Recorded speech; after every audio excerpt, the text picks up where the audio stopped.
कुछ लोगों को मेरे भाषण से उनके सेंस ऑफ एंटाइटलमेंट को गहरी चोट लगी, जिसका असर हुआ कि पूरे इकोसिस्टम ने चीख पुकार मचाना शुरू कर दिया।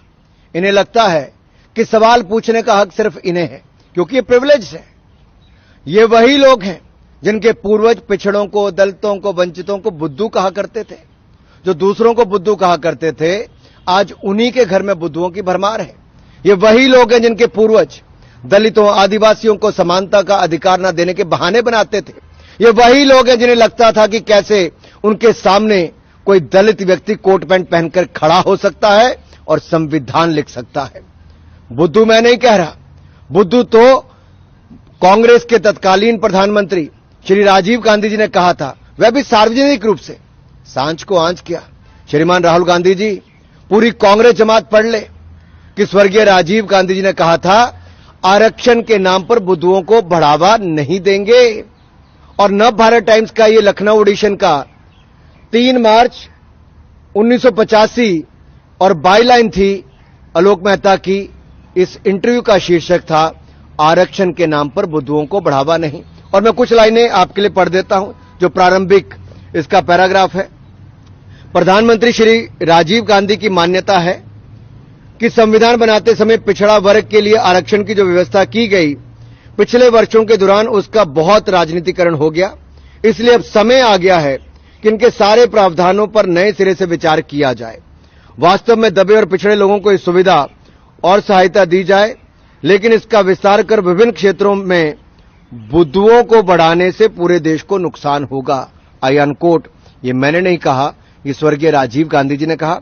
मैं तो कहता हूं, बात निकली है तो दूर तलक तक जाएगी।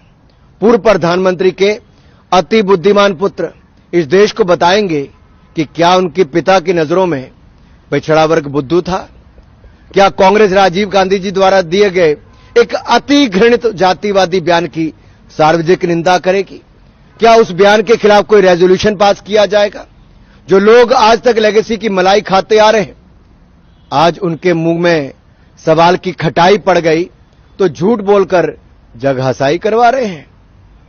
1947 से लेकर कांग्रेस अपने वैचारिक दरबारियों के साथ मिलकर दलित और वंचित समाज को समाज की मुख्यधारा से बाहर करने की तमाम तरह के हथकंडे अपनाती रही। जब जवाहरलाल नेहरू जी से पूछा गया कि दलित और आदिवासियों को आरक्षण क्यों नहीं दिया जा रहा, तो उन्होंने बहाना बना दिया कि उन्हें आरक्षण देने से उनके मन में हीन भावना भर जाएगी, इसलिए उन्हें आरक्षण नहीं दे रहे।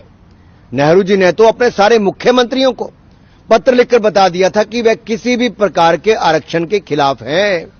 इंदिरा गांधी जी की भी यही नीति रही। और बीबी प्रसाद मंडल जी, जिन्होंने मंडल आयोग की रिपोर्ट लिखी, इस रिपोर्ट की इंप्लीमेंटेशन को भी राह ताकते रहे।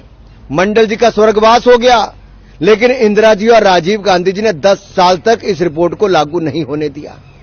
राजीव गांधी जी तो खुलेआम मंडल आयोग के रिपोर्ट को लागू करने का विरोध करते रहे। और जब काका कालेलकर की रिपोर्ट आई थी, तब भी कांग्रेस ने वर्षों तक इस रिपोर्ट को दबा कर रखा। और मुझे एक शेर याद आता है, लम्हों ने खता की, सदियों ने सजा पाई।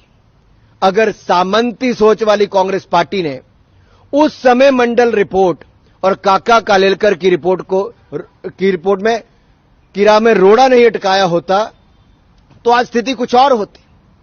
ये जो तुम इतनी वफा दिखाते हो सनम, डर है ये कोई नई दगा तो नहीं?